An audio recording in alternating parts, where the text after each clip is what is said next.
Привет! Сегодня покажу свои пленэрные этюды. Писала их в мае 26 года. Меня зовут Юлия Сайфан, я художница. Рассказываю о своих работах. Прежде чем начать листать эту стопку, я попрошу подписаться тем, кто заходит на мой канал, еще не подписан, поставить лайк. Спасибо, что вы со мной. Мой любимый этюд в этой стопке. Я как солнечная батарея питаюсь энергией. Когда пишу на улице, все несет информацию. Освещение, цвет роз, расстояние до них от меня, температура воздуха. Перед тем, как сесть, я прохожу в палисадник, щупаю листья, глажу цветы. Конечно, нюхаю, радуюсь всему по отдельности и вместе. Кстати, красные и белые розы пахнут совершенно по-разному.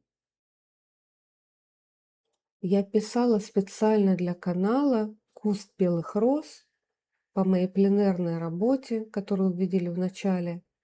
Ссылка в описании под этим видео.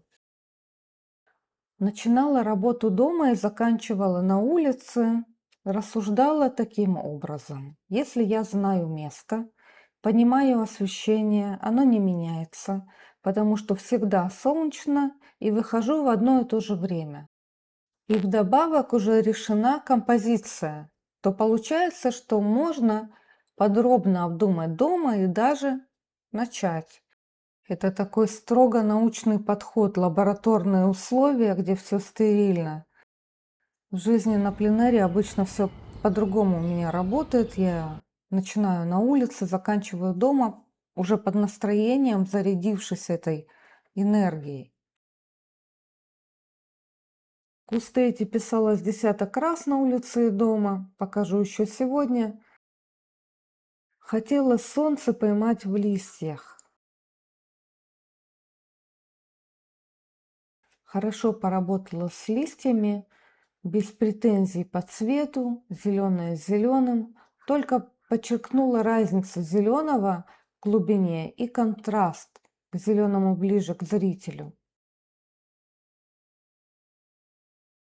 Мой первый пейзаж с общим планом кустов есть общее и частное. Была им довольна потому, что похожую задачу решала на пленэре впервые. Вспомнила смешное слово «сырец». По-моему, так называлась полуработа, которая не закончена. Вот здесь справа в процессе. Ох, как пахли эти белые чайные розы. Коробочки роз хотела тоже писать отдельно, но энергия иссякла.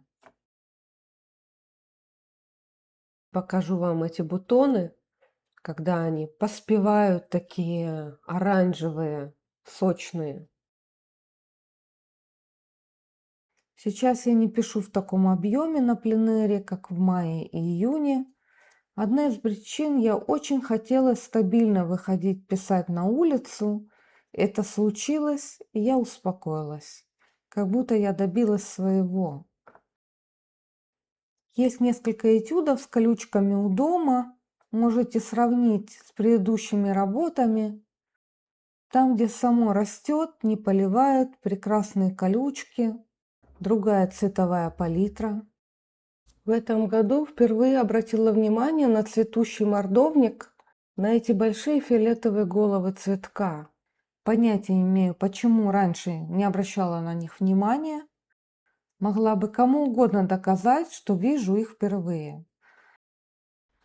Но я же живу в новом районе Роша-Айна почти 8 лет, но не видела. Вот как ходить мимо и не видеть такую красоту? С этого места у меня нет видео. Покажу, как выглядели колючки, как такой шарик объемный, фиолетовый. Цветущий мордвиник на фоне сухих трав. Контраст по цвету и по тону. Прекрасная натура. Другая бумага совсем гладкая, прогрунтованная акриловым грунтом с яркой краской. Для гуаши я предпочитаю бумагу холодного прессования. Снова к розам. Маленькое тесное место под деревом. Еле нашла, где поставить стульчик. Розы кололись в полноценной тени.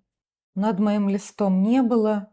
Условия, конечно, классные. Еще и солнце печет. Но оно того стоило. Покажу ближе. Я стремлюсь к тому, чтобы пятнами изобразить глубину и объем. И всегда играю с тем, что на заднем плане, на переднем плане, что светлее, что темнее. И это не все кусты роз. На улице каждый листочек, каждый цветочек шепчет: напиши меня, посмотри на меня.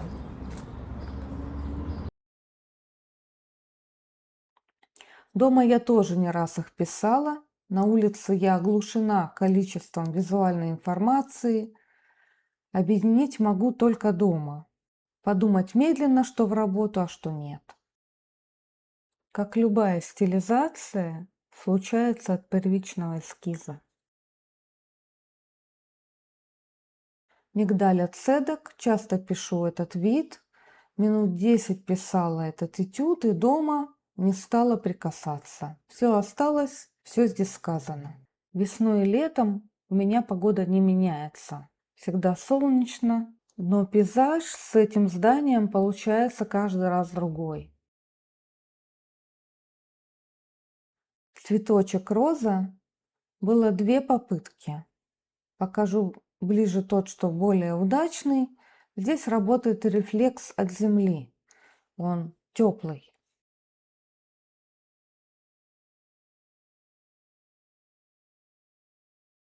Это похожий цветочек в других кустах, холодная по цвету.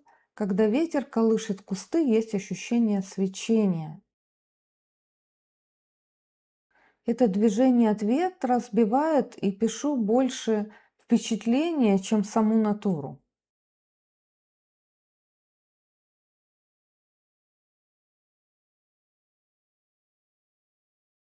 Розовый куст, как говорила ранее, на пленэре возникают вопросы, решать их сразу не удается.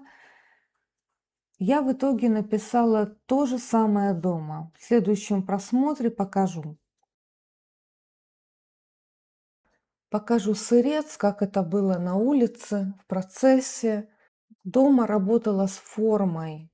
По фотографии посмотрела, как лучше сделать силуэт цветов. Цвет не трогала. Красные розы. Солнце находилось в зените, поэтому по тону контрастно между светлым и темным. Цветы решала не прорабатывать по планам, а взять такими яркими ядовитыми пятнами и работать с их размерами. На пленэре сложно разобраться, что главное, что второстепенное, особенно когда по форме цветы, они одинакового размера. Тут старалась упорядочить случайное, двигать пятна цветов, где красное, где белое.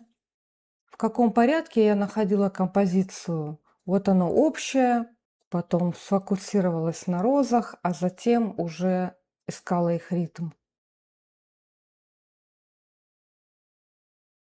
Один из многих вариантов, так это выглядело в процессе. Еще остались у меня пленэрные этюды за май и июнь 26 года. Непременно покажу, но, наверное, не на следующей неделе. Большое спасибо, что были со мной эти несколько минут. Мне очень приятно получать ваши отзывы. Пожалуйста, напишите, что понравилось. Если у вас вопросы, с удовольствием на них отвечу. Желаю вам творческого настроения. До встречи на моем канале через неделю.